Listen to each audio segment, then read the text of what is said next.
आप क्या बात करते हो, क्या पॉलिटिकल। माननीय श्री चुन्नीलाल गरासिया जी, माननीय श्री चुन्नीलाल गरासिया, 10 मिनट।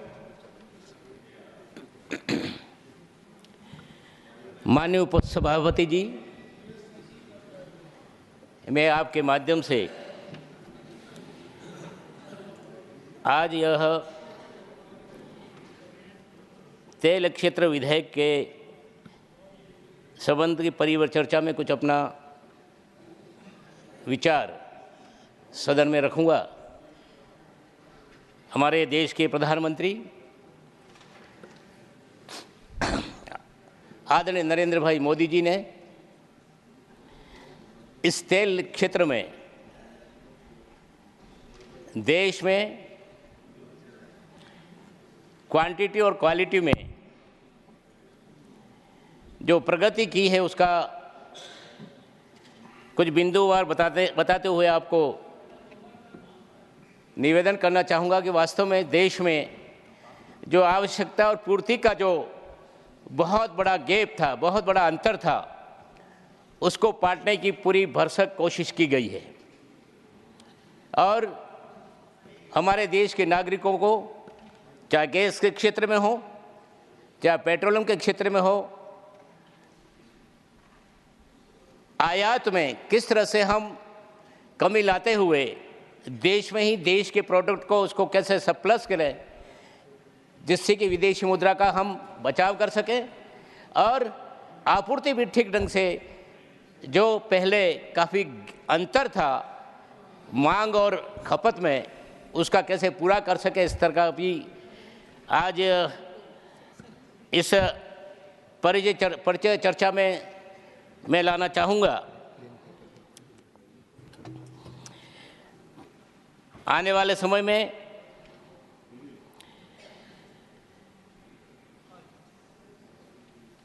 भारत की तेजी से बढ़ती आर्थिक संवृद्धि के कारण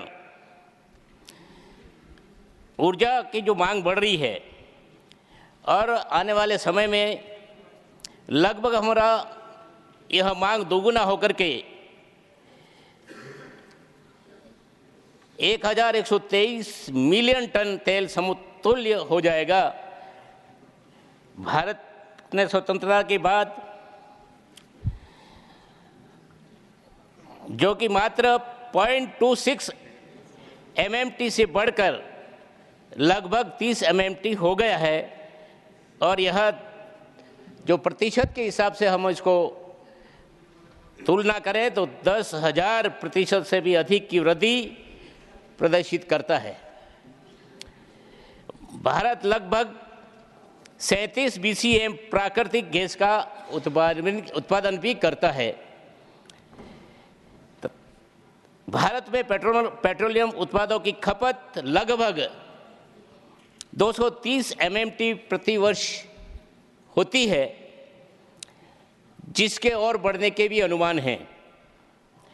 कच्चा तेल और प्राकृतिक गैस की मांग और घरेलू उत्पाद के बीच का अंतर आयात के माध्यम से पूरा किया जाता था। वर्तमान में भारत की आयात निर्भरता 85% से अधिक है। इस प्रयोजन से के लिए सरकार ने कच्चे तेल और प्राकृतिक गैस के उत्पादन को बढ़ाने तथा ईंधन की खरीद को स्थिरता लक्ष्य के अनुरूप बनाने के लिए ईंधन के स्रोतों में विविधता लाने के लिए कदम उठाए हैं। सरकार ने जैव ईंधन के माध्यम से ऊर्जा की उपलब्धता बढ़ाने के कदम उठाए हैं, जिसमें इस दिशा में एथेनॉल की खरीद जो 2014 में मात्र 38 करोड़ लीटर से थी, जो अब बढ़ करके 2024 में 720 करोड़ लीटर हो गई है। इससे क्या लाभ हुआ हमको? लगभग 1 लाख करोड़ रुपए की विदेशी मुद्रा को बचाया है और साथ ही साथ 180 लाख मीट्रिक टन कच्चे तेल का आयात भी प्रतिस्थापन भी हुआ है। यानी हमको मुद्रा में भी फायदा हुआ है और आयात में भी हमने क्वांटिटी कम की है। आपूर्ति को इस पे ऊपर प्रभाव नहीं पड़ा है। आपूर्ति हम जिस ढंग से देश में आवश्यकता है उसकी पूरी करते हुए हमने विदेशी मुद्रा से भी बचाई है और आयात भी हमने कम किया है। ये बहुत बड़ी उपलब्धि हमारी इस सरकार की रही है, देश के नेतृत्व करने वाले प्रधानमंत्री मोदी जी की रही है। ये बहुत बड़ा हमारा एक उपलब्धि का कारण बनता है। हमारा गैस के क्षेत्र में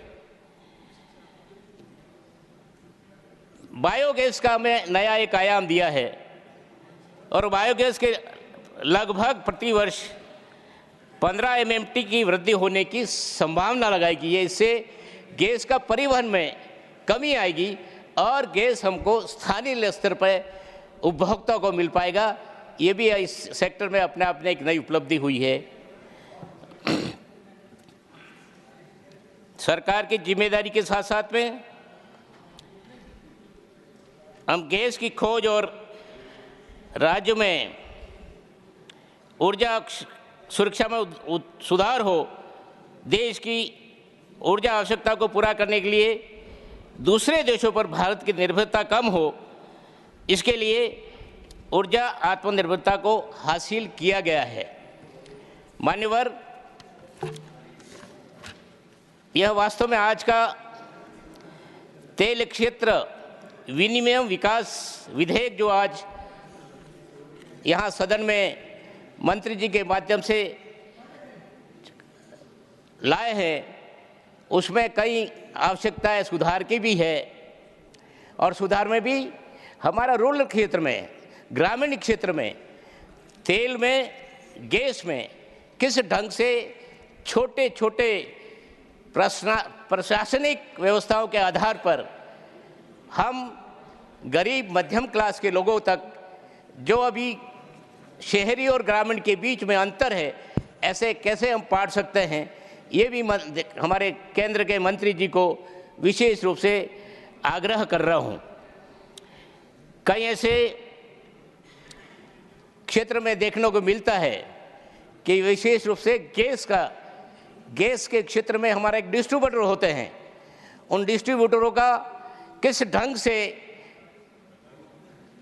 मंत्रालय के माध्यम से इनको समय समय पे कैसे डायलॉग करके क्या क्या इनकी परेशानियां आती हैं इस डिस्ट्रीब्यूटर के माध्यम से, उसका भी मंत्रालय कहीं कहीं अपना एक सेल बना करके, और सेल बनाओ भी है तो समय समय इसका डायलॉग करके इनके साथ चर्चा करके इनके जो समस्याएं, जो क्योंकि एक ऐसा प्रोडक्ट है गैस जो वास्तव में डिस्ट्रीब्यूटर घर पे पहुंचाता है, और घर पे पहुंचाता है तो किस ढंग से उसके समस्याएं आती हैं, किस ढंग से उसको उसमें हम मंत्रालय के माध्यम से कैसे उसको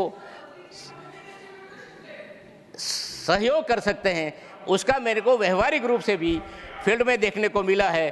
और उससे ग्राहक और डिस्ट्रीब्यूटर के बीच में जो परेशानियां आती हैं ट्रांसपोर्टेशन में, दूरी में, उसको कैसे हम पाट सकते हैं, वह भी मंत्रालय उसको चिंता करेगी। तो व्यवहारिक रूप से उसका हमको उपभोक्ता के पास में इस विधेयक पर बोलें। इस विधेयक मैं थोड़ा सबमिट कर रहा हूँ, इस विधेयक पर, नियम के अनुसार इस विधेयक पर ही आपको बोलना। जी जी हुक्म। तो मेरा निवेदन था कि मैंने कुछ अपने भाव से प्लीज बोलने दो भाई। आप सीट पर बैठ कर ना बोले प्लीज। बंगाली आप प्लीज। तो मैं माननीय उपाध्यक्ष जी निवेदन करना चाहूँगा कि वास्तव में इस विनिमय विधेयक के माध्यम से हम कई को वैकल्पिक विवाद समाधान के लिए आज मंत्री जी की हमारे सामने जो विधेयक के रूप में रखेंगे। मैं आपके माध्यम से सदन में देश के प्रधानमंत्री नरेंद्र मोदी जी के माध्यम से जो एक ऐतिहासिक परिवर्तन इस सेक्टर में आया है, मैं और हम आगे कैसे बढ़े यह विशेष रूप से मंत्री के माध्यम से निवेदन भी करूंगा। और आज विधेयक ये रख रहे हैं, विधेयक में जो विषय रखे हैं बहुत अच्छे रखे हैं। जय भारत। धन्यवाद। धन्यवाद। माननीय सुश्री दोला सेन जी, 6 मिनट।